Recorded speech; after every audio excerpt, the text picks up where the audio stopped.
the problem now is if you have an inspector or any professional come in, let's say your roof is 30 years old. Before you didn't know the roof was 30 years old, but now you know, you're legally supposed to disclose that. What does replacing a foundation entail in a house? Yeah, it's actually a pretty cool process. They will lift up the entire house, like your furniture, everything can stay in, everything stay just the way it is. They even keep the power connected to the street sometimes. They lift Really? it up about a foot, dig out everything, put a brand new foundation, and put the house right back down. I mean, information is ammunition, right? So the more time you spend at the house, the more questions you ask, the better of a position you're going to be in. If you want to have an inspection, if you're not familiar with stuff in a house, you should have your house inspected. It's a very You're going to spend 20 minutes at a showing, and then you're going to be spending the next 30 years or more paying this off.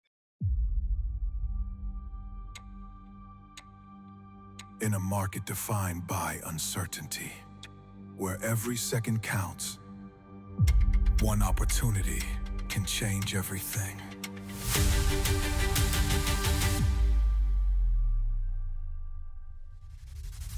Are you ready to make your move?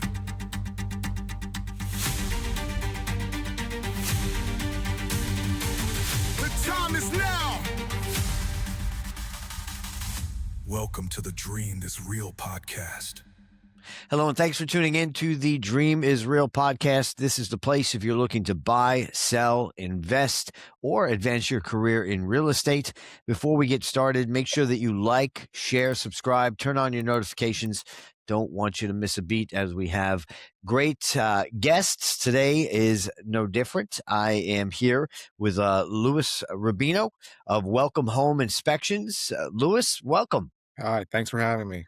Awesome. Glad you are here. So the inspection side of things, I want to get started talking about your background because you have some good experience that actually you bring to the table that I'm sure helps you with the success in your business. Tell us a little bit about your background and maybe how you got into home inspections. Sure, yeah. So I did the normal college thing. I got a 4-year degree, mechanical engineering.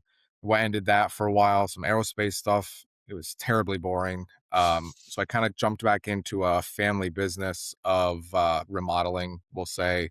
Kind of stepped up the game with that a little bit, doing some more structural stuff, some more like new modern type things. And I'm still doing that actually. And then during COVID, I decided to kind of branch out a little after people kept asking me, mostly investors and just people in my normal network, like, hey, can you come check out this house? Whatever. I said, okay, maybe I should just actually get licensed to do this. So about June of 2020, I started that process. In Connecticut, it takes about a year to go from kind of an apprenticeship to fully licensed inspector. So I did that, went through the whole thing, and then late 2020, early 2021, I started doing inspections full time alongside of my building company. So you started that journey smack in the middle of COVID. Did that did that spark the push at all? Have any type of influence? Yeah, I was kind of getting burnt out from doing the building and remodeling stuff. I've been doing it at that point for over 10 years. I was like, all right, I don't know, kind of getting tired of swinging a hammer. It was still more of a family business at that time. So there were some family dynamics that were kind of That making me that burnt that's out. always that always makes it fun. Yeah, yeah, We'll leave fun, it at that. exactly. Yeah, it was so much fun that I decided to try something different. Right. So I just kind of looked into it and I realized, oh, I took a couple practice exams and realized this is stuff that I already know. I could definitely do it. So I just kind of like dived into it. It did take a little extra time because of COVID, because I actually started, I guess, right before COVID kind of happened. I started about February of 2020. And then once I was ready to start the apprenticeship part, it was like May, June. So it took me a little while to get somebody who was willing to kind of take me under their wing. But thankfully, I got partnered up with somebody great and it was kind of off to the races from there. I hadn't heard of the apprenticeship side of things. Is that more of a? And by the way, you are located in Connecticut, Connecticut, so that's correct. is Yes. that something that's required in Connecticut? Yeah. So I'm not aware of it being required. I could be wrong here yeah, in New York. every state's a little different. I'm not sure about what their rules are from New York, and honestly, it could even be different because I know there's different rules when you're like in the city or one of the boroughs versus Long Joe, Island very versus true. upstate. So I'm not sure about that. But so basically in Connecticut, you have to take a certified class to be able to take the, let's call it the apprenticeship exam, and you kind of become, you get a basic license where you can kind of shadow somebody. So you have to find someone that's basically willing to take you under their wing. You kind of follow them around for, they have a minimum of 10 inspections. You have to follow them. And then it's kind of up to them. They can say, okay, you kind of know what you're doing. You can now go out on your own and start kind of building your own book of business.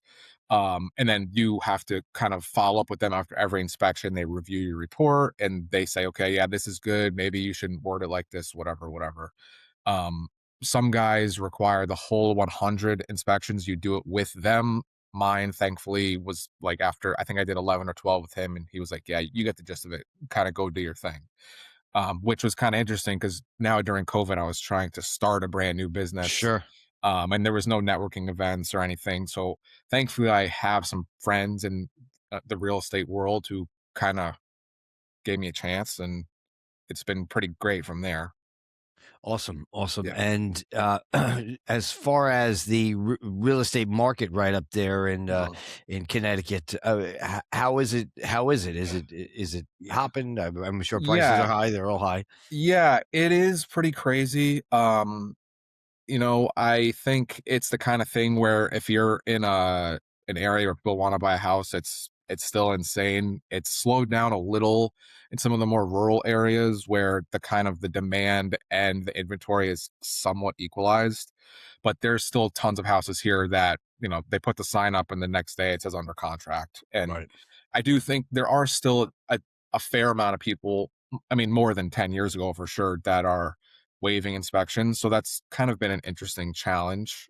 I do a lot of, hey, we just bought this house. Can you come check it out? And hopefully it's not terrible type of inspections. So is that something that you would recommend? I mean, you probably recommend getting the inspection Right, of going in, course. Yeah. right? We always recommend that for Hmm. sure. But in a competitive market, sometimes you Yeah. need You an do what you got to do. advantage. Anyhow, so you actually get calls afterwards saying, Hmm. "All right, we bought it, we moved Yeah. in, Hmm. take a look." Yeah. I think it's a good idea. It's a lot better to have somebody come and take a look that knows what they're looking at, and then kind of maybe evaluate and identify some things that will need to be addressed soon, or even say, for example, if I went and did one today and we realized, hey, this boiler is really old, you should have somebody come check this out before it's December and now you have no heat. Or, the roof looks okay from the ground, but there's a few things that maybe need to be adjusted, or fixed, or just the roof needs to be replaced. There's a whole other dynamic of insurance as well.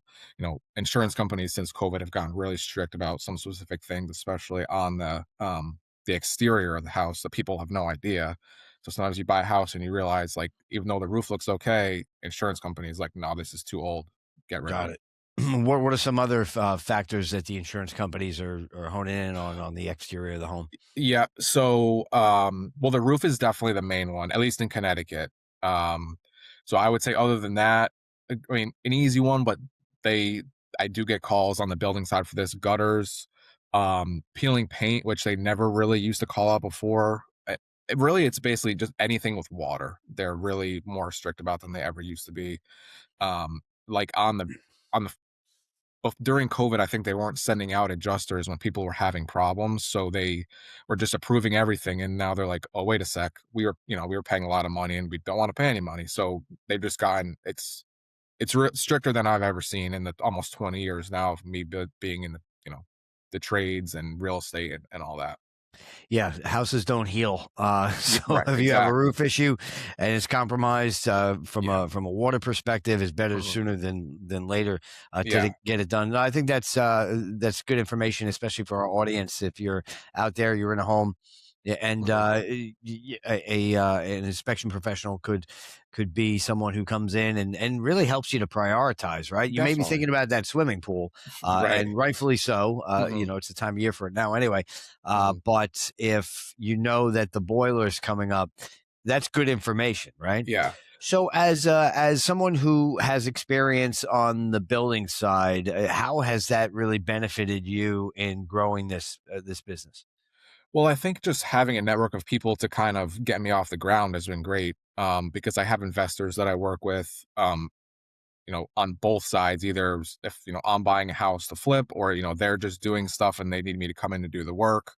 And then just generally being in the network of real estate professionals, it kind of gave me a chance to call them up and say, hey, I'm sure the guy you have now is great. Here's why I think I'm better. And most of them were like, okay, we'll give you a shot. Do you feel like the investor side has any additional or different uh, perspectives of the inspection than maybe your Totally. your regular Yeah, seller?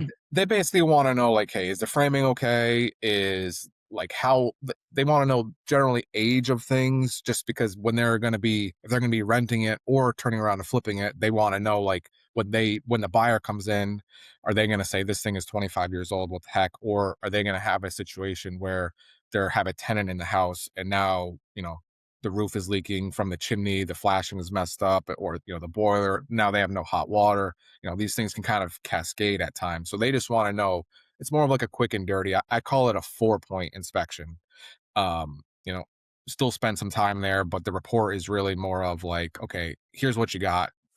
Maybe a 20-page thing. And I do that for regular customers as well. If for whatever reason, if they just need something quick or they need me to come fast because they only have 5 days for their inspection, but I don't have it, a 2 or 3 hour window to give them the full thing. At least give you an idea of what you're buying. Right. And I said seller earlier. Obviously, I meant buyer, but sellers also get inspections. What would you say to Yeah. a seller that is thinking about putting the house on the market? The prospect of them getting an inspection. You know, I think it used to be more common, but the problem now is, if in Connecticut at least, if you have an inspector or any professional come in and they say, "Hey, let's say your roof is 30 years old." Before you didn't know the roof was 30 years old, but now you're legally supposed to disclose that. Right. Now, I mean, those disclosure sheets are not always worth, more than the paper they're written on, but legally, if somebody lies and says, "We don't know how old this roof is, but somewhere there was an inspection done that says the roof is at least 20 years old," Right. or they had an insurance adjuster out there saying the same thing, they kind of are required to tell the next person. So I don't think it's as common as it used to be, especially now because they're just hoping people will waive inspections and then it's their problem. Right. Fair enough. Yeah. So, uh, in Connecticut, would you say are there any particular issues that are native to the state? Anything that you see that maybe would be of interest to our audience? Sure. So there is a ongoing crumbling foundation issue. It That happened doesn't mostly in sound yeah, doesn't sound yeah. ideal. Not ideal. Basically, there was some minerals in the aggregate of the concrete, that over time are reacting with just the air and water in the environment. They're creating these big spider cracks all across people's foundations. It's not every town. It's mostly the northeast corner because that's where the quarry was, where they were getting this stuff from, and some areas in Massachusetts too. And it really ranges from 1983 to 2014, and they didn't even learn about this until 2010 when they really started to ramp up. So there's a especially in the northeast corner, there's like tens of thousands of homes that potentially have this aggregate with the pyrite is the mineral. And there's some core samples and stuff that can get done. And there was a chunk of money that was put aside by the state of Connecticut and Massachusetts too, I believe, to try to help because, of course, insurance doesn't cover this. Sure. Um, but that's something that a home inspector would generally be able to identify and kind of set you up with the right people to further prove that it is that, or no, this is just normal cracking, because foundations do have cracks. It's not uncommon, but this specific type of cracking, there's no fix. You just have to replace the entire foundation. Wow. Okay. Yeah. Um, and is it something that needs to take action when the cracking exists, or are you able to tell by the material and then the action would take Yeah, place? there if the foundation is tested and it has the pyrite in it, it's needs to be replaced. There's no like, oh, you can wait 10 years. Like it's probably fine. Uh, I mean, Is that potentially the case? Maybe, but it's not something that is considered safe. You can't get an insurance policy on a house once it's deemed to have this. So even if you currently have a policy and then so say somebody comes out for some reason for something else and they notice it, you could have a problem as well. And then definitely when buying a house, pretty much now it's always listed if they know that it has it. And in my experience, the couple that I've seen, it was very obvious. Is that, have you seen this stop a transaction and go Oh, that far? totally. Okay. Yeah, because you can't get a mortgage on a house that has basically no foundation because it affects the value.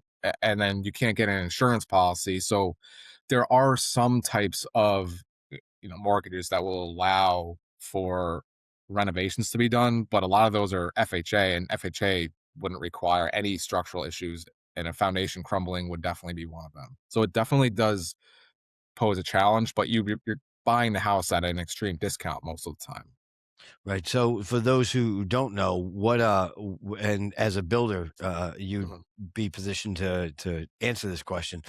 Uh, what does replacing a foundation entail in a house? Yeah, it's actually a pretty cool process. They will lift up the entire house, like your furniture, everything can stay in, everything stay just the way it is. They even keep the power connected to the street sometimes. They lift Really? it up about a foot, dig out everything, put a brand new foundation, and put the house right back down. It's actually something that people have done for hundreds of years. They've moved houses. I know you're on Long Island. I'm sure there's lots of houses Sure. that they've moved off the beach or on the beach. They've moved houses. It's basically the same process. Now they just use a little more equipment and less manpower, but it's pretty cool. Well, that's yes. As a matter of fact, in the town that I grew up in, Deer Park, there are two churches Mhm, in the area, and the one church used to be the previous one. And there's pictures with the historical society of them mhm. actually hoisting it down the Right. road Yeah, and moving it. So you're right. It's yeah. something that's been tried, true, and tested and Mhm. done. Just a major inconvenience Totally. if you're a buyer. Honestly, if you're a buyer or a seller, but you say it's Yeah. pretty common knowledge now, right? Now it This is because there's been so many and the there was really nobody that could like nobody took accountability for it because one of the largest foundation companies that was part of in that part of the state, they went out of business. Okay. Maybe because they knew about this, maybe not. That's to be determined later. But so there was nobody to really like take the blame, no insurance policy to that someone could take out money on. There was nothing. So thankfully the state of Connecticut stepped up and they helped a lot of people. I think that money has kind of run out by now, but there are still some programs that help people, at least with like if they're gonna be displaced now for 2 months, there are some programs that at least help with that. Oh, it is that much of a process. Yeah, yeah, it takes like, yeah, 2 months, 6, 8 weeks-ish. Yeah, so Well, as in, if we needed a case to not waive an inspection, this is totally. in the state of Connecticut. Would you Mhm. would you say this is pretty darn compelling? Yeah, I would say because so if you go into a house and has a finished basement, I mean, are you gonna open up every single little closet and try to figure out what is the concrete foundation look like? Probably not, but I am. So you couldn't I mean, I don't think somebody would try to lie and say that something was fine when it wasn't, but they might not know if the basement was finished. Right. Right, I'm sure you go into homes and people don't know where the water main is, they Yeah, don't know no, where their electrical panel is. I mean, totally. uh, that's one of the things you probably would recommend. I mean, uh, advice to homeowners, whether, buyers, sellers, investors, what do you wish everyone knew that could avoid them issues, in the transaction process? I mean, information is ammunition, right? So the more time you spend at the house, the more questions you ask, the better of a position you're going to be in. Uh, If if you want to have an inspection, if you're not familiar with stuff in a house, you should have your house inspected. You're going to spend 20 minutes at a showing, and then you're going to be spending the next 30 years or more paying this off. If a buyer is not going to accept your offer because you wanted to have an inspection done, to me that would raise a red flag. Now I understand there's other circumstances. You have to get in the house, you have an extra budget if something goes wrong, whatever. But when I see listings and they say basically as is, no inspections, whatever. I'm like, why do you care? Right. As is, I get, but when you say no inspections, like what? Why? You just because you're concerned that someone's going to come back and say, "Hey, we got to fix this stuff." You just say no. Yeah, as is saying, "Hey, listen, something comes up, this is Yeah, the price. The price is the right. price," right? The price is the But price. but you cannot inspect the home? Yeah, I'm with you on that. Yeah, I did an inspection on a house, and I found really bad termite damage, and the people ended up the seller didn't want to do anything, so the buyers walked away. And then I kind of kept checking up on it because I was like, I wonder if they're going to put anything in the listing when they put it back. It was pretty significant, but you couldn't really see it unless you knew like what you were looking at. And it went back up and it was listed for like 2 months. They put a thing in there like as is, all caps, like all this stuff, as is, where is, one of these type things, and it never sold. And then the buyer that I was representing reached back out to me and said, like, hey, the sellers didn't get any new offers or whatever that were acceptable to them. They came back to us and said, we'll fix it. Just tell us what it costs, basically. And I kind of got them set up with someone because it was in Stamford, so kind of down near you guys. And it just kind of goes to show you that uh, just because you think your house is the best, I mean, once they had to tell people that there was termite damage, everybody got spooked. Sure. So, I mean, it seems like to me, if unless you're trying to be shady, there's nothing to hide. And you do a home inspection and something comes up, and then if someone wants to walk away, so be it. But Termites, I mean, little bug, big problems. To yeah, what extent can termites damage a home? I mean, I mean, pretty bad. I've seen houses where the floor joists were totally gone in the basement. And if you look quickly, you don't necessarily notice, especially in an older house where maybe the floor joists are rough sawn, so they don't look clean. The basement's all dusty, whatever. But then you kind of start poking around and you're like, oh, geez, there's nothing in here. That's happened a couple times. Sometimes it's just the very end and it's in one corner, but I did one where it was at least more than half the floor joist from the foundation to the carrying beam. Every floor joist was like had termite damage halfway up. So I mean that's pretty significant. And the buyers said they had no idea. I'm not sure what ended up happening with that deal, but I mean they were living in the house like that, and that's a significant thing that to have to fix on your own, especially with all the other moving expenses, down payments, and I have to spend another $30,000 to fix the floor joists. right. I mean they Yeah, spent 500 on that's the not a inspection. vanity fix there. It's not like, all No, right, well, we can come in, we can make this kitchen whatever we want it to. There's right. nothing sexy about changing foundations and floor No, joists. definitely not. So they spend $500 on an inspection with me, and potentially either they bought a house, didn't buy a house that was going to have major issues, or they got it fixed or partially fixed.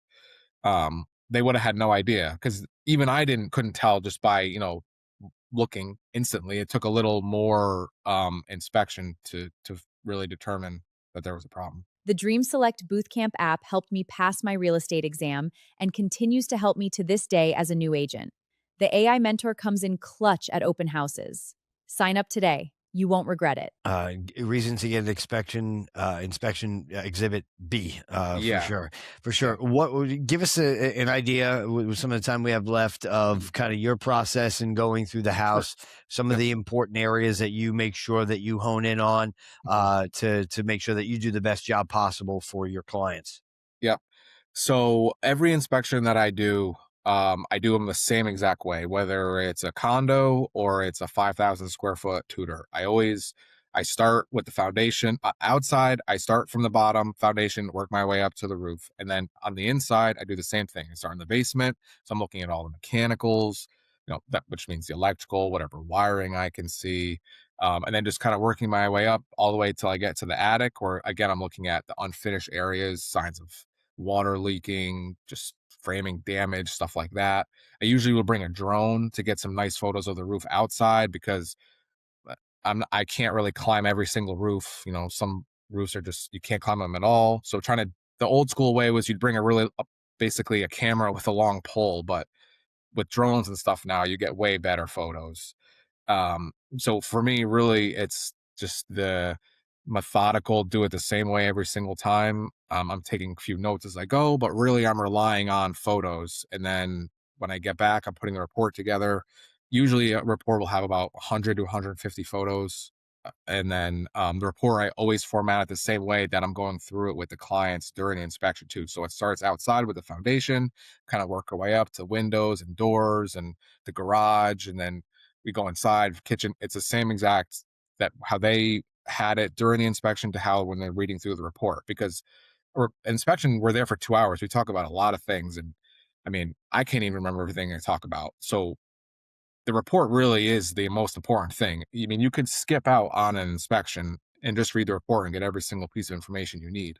So I always tell people when you're looking for home inspectors, you can talk with the guy on the phone or girl and make sure that you can communicate effectively, and also ask them for a sample report, because that's really going to be everything. And also, if you're going to be going back to the seller and asking for some concessions or whatever the deal entails, you're going to be showing them probably parts of your report. And if there's typos and there's no pictures and it doesn't make sense, they're going to be like, what is this guy talking about? We had our guy come in, he said it was fine.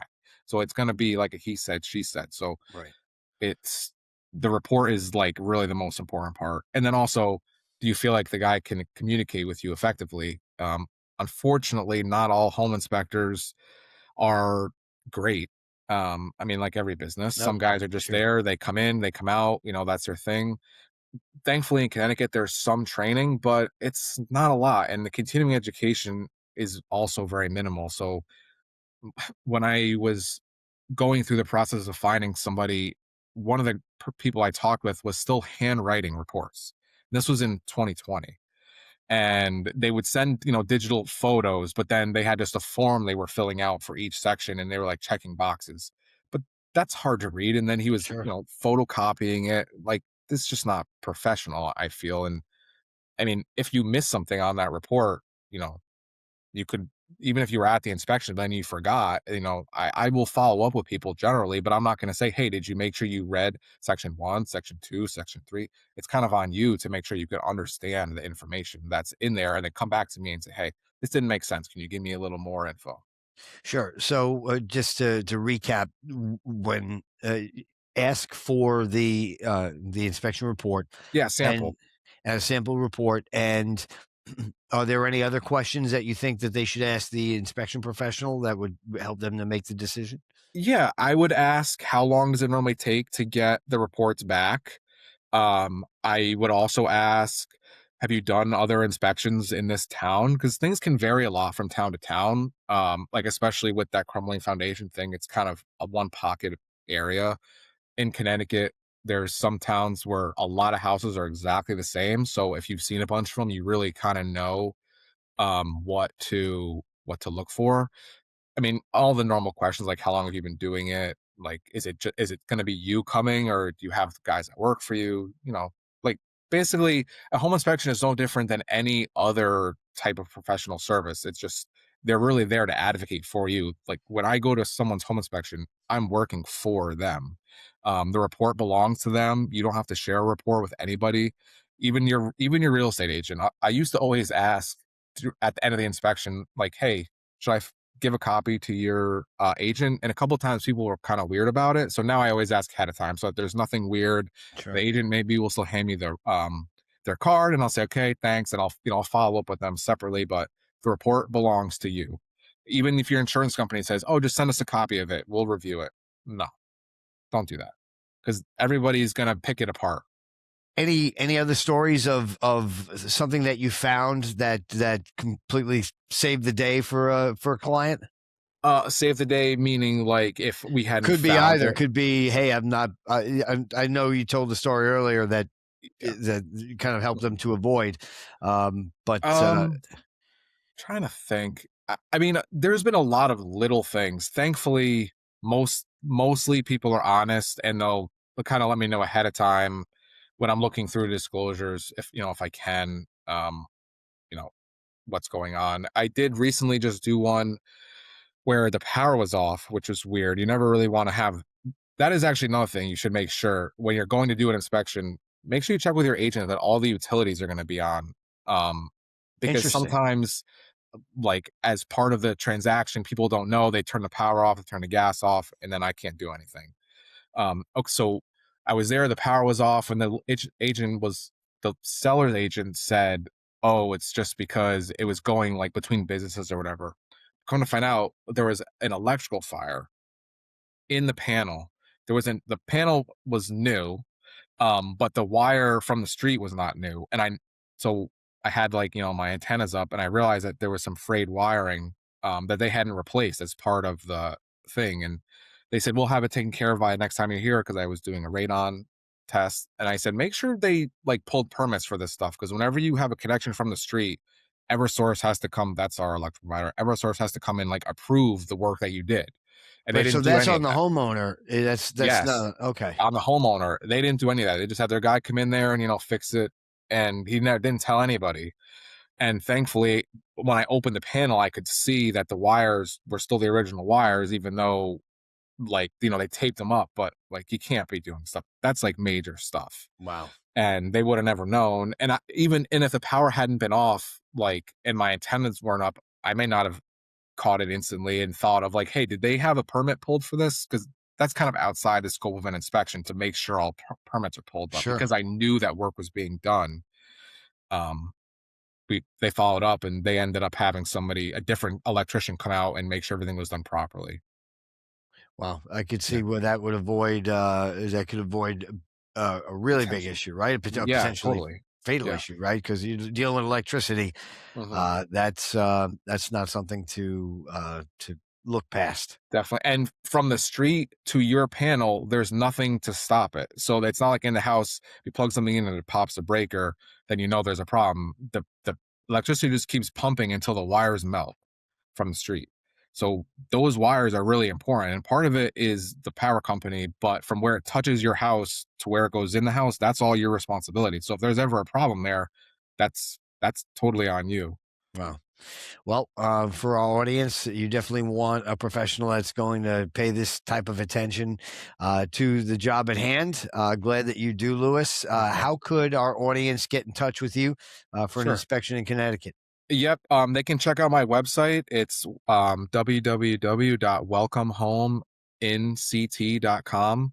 Or if you just Google Welcome Home Inspections, you'll find me. And my name is Lewis. I'm on all the pages. You can read all about me and give me a call. I'm happy to talk you through whatever you got. Awesome. You're the number to call? Yeah, the number is 860-368-4420. You can text me at that number as well. Awesome. Awesome. Well, thank you so much for joining us today, Definitely. Louis. It was fun. And thank you for joining as well. This is the Dream is Real podcast. If you want to follow us, you can do so on Instagram and in TikTok at Dream Select Realty. If you want to follow us on X, you can find us at Dream Select Home. Be part of the program by emailing us at hometeam@dreamselectrealty.com. We will see you next time. Just remember, the dream is real.